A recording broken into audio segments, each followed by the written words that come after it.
Alright, as promised, here is a video of my digs in Japan.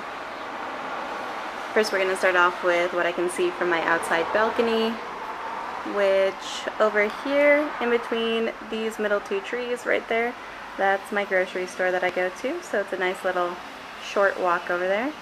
And if you see that tall building standing up right there, very important, that's my Hyakuen shop, which is the equivalent of a dollar store here in Japan. There are my very pretty mountains, which there's much better locations to see them, but they are gorgeous and almost always misty. Except for today, of course.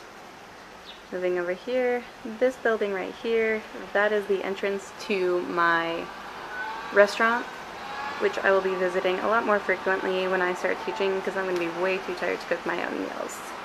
If you go straight back that way, that's where my middle school is, and then a little bit further up the road is my Board of Education, which is where I've been chilling and only going to the middle school in the mornings.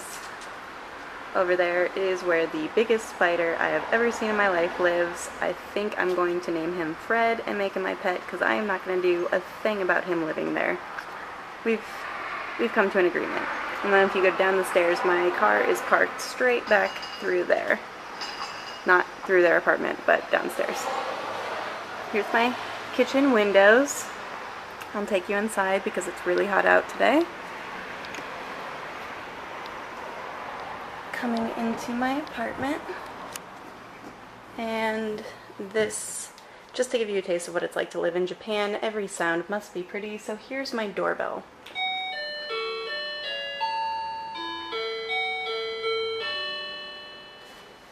Yeah, that's cute. And as is customary in Japan, you take off your shoes. Here's my little cement foyer, I guess. And then you put on your slippers. Mine are awesome blue Kirin ones. And straight to the right is my toilet room, I guess you can call it. Very important since I'm living alone. I need to know if somebody is in my bathroom, so there's either option A, is the light on, which it is right now, or option B, is it green or is it red? Kind of like the porta potty type deal. So, somebody's in there, but it's unlocked, so oh, nobody's in there. This is my toilet room. My cute little bunny toilet slippers, which are a specific type of slipper. You can get them wet. And then my puppy dog toilet paper covers, really cute. That's really my options in Japan, is cute or cute. So might as well go with animals that I like. Here's the toilet. I know, you're really excited that I'm showing you the toilet, but I think there's some cool features. On the top of a lot of sinks in Japan, or toilets in Japan, there's a sink. And since clean water is going into the toilet bowl anyway, first it comes up top so you can rinse off your hands and dry it over here. So if I give a flush, it comes up from top. And for those of you wondering why that was not that powerful of a flush, that's because there are two different types of flushes. There's big and there's little. And little changes depending on how long you hold it.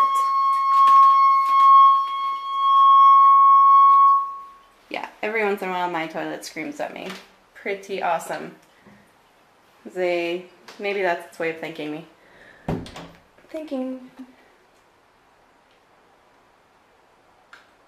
Wrong light. And here is my shower room, bathroom, whatever you want to call it. If you do it the proper Japanese way, you rinse off over here, wash your body off. That's why there's a drain in the floor and that little soap dish.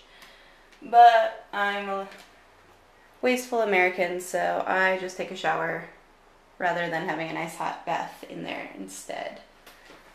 And then coming in, just my medicine cabinet. Hi, there's me. Pretty cool, has a little toothbrush holder, whatnot. And then there's one water supply for both the sink and for the shower. And if you want shower, you just put it up, That's why it says shawa. So for those of you who know how to read Japanese, you're good to go.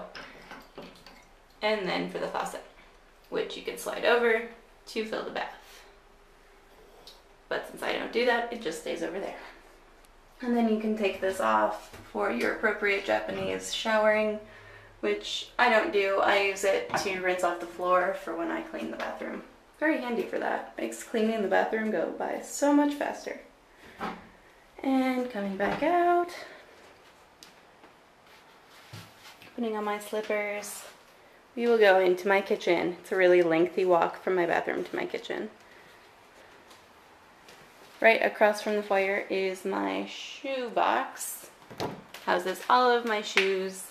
I love it. I really wanted one in America. It was hard to come back to America and not have one of these.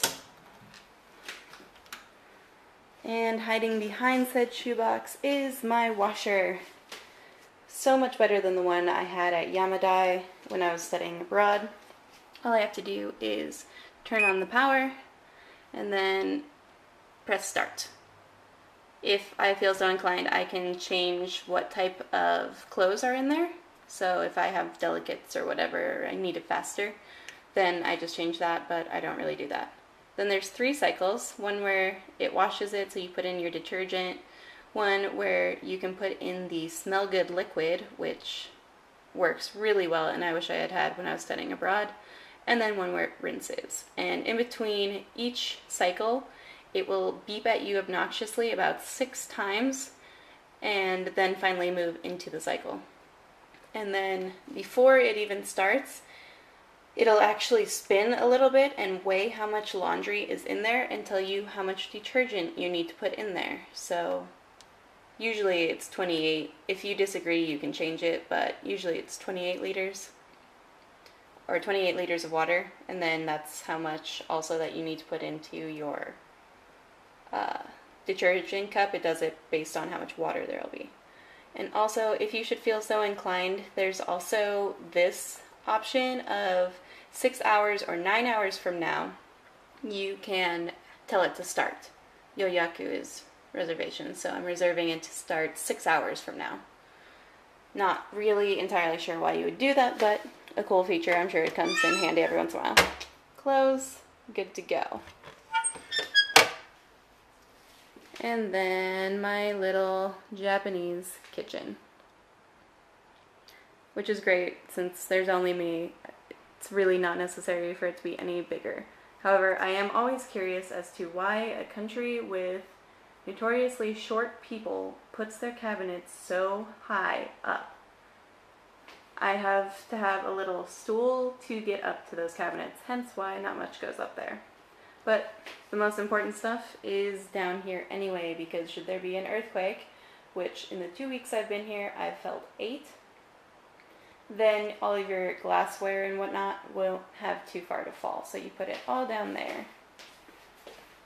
And I actually do have a decent amount of dishware, which I was stoked to come into, but mostly I had glasses because apparently my predecessor didn't really cook.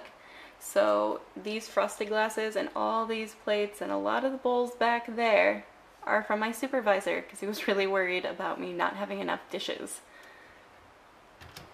And then my homestay family also was very worried, so they gave me pots and pans and filled the bottom half of my fridge with veggies. So I've been pretty well taken care of coming here. 2 things you might notice that are missing in this little cute kitchen is A, there's no dishwasher. This is my dishwasher, and here's the rest of it.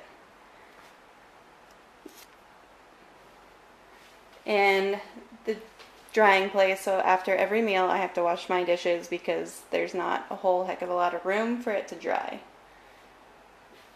And then, usually when you see a stove, underneath there's an oven. Oh, no oven. Frequently in Japanese or I don't think I've seen a Japanese kitchen ever with an oven. It's very, very uncommon. So I get the stove, which is also a lot better than the one I had at Yamadai in the fact that it's not as dangerous for your health. So very easy to use. Just turn on the gas because I always keep it off and press a button.